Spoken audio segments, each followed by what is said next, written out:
Well, after Pakistan's address at United Nations, India hit out at Pakistan Prime Minister Shehbaz Sharif, accusing Islamabad of glorifying terrorism and distorting facts.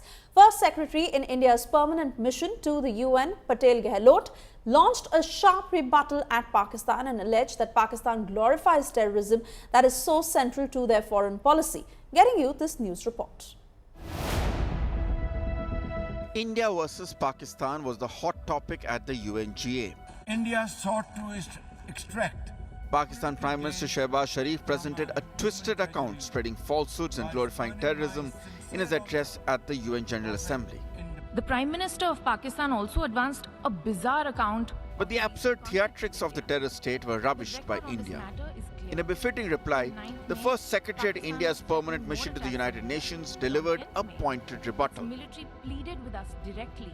In a razor-sharp attack, India exposed Pakistan, mentioning that terrorism was an integral part of Pakistan's foreign policy.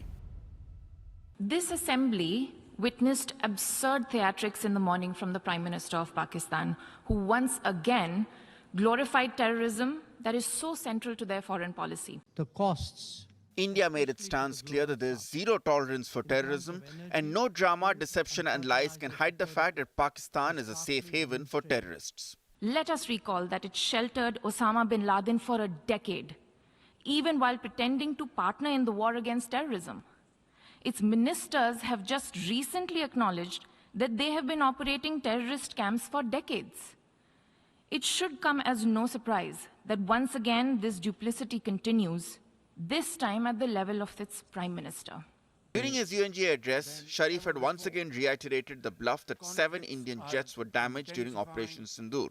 A picture speaks 1,000 words. And countering Sharif's portrayal of events, Gehlot stated that Pakistan was threatening more strikes until the 9th of May, but on the 10th of May, its military directly pleaded with India for a ceasefire.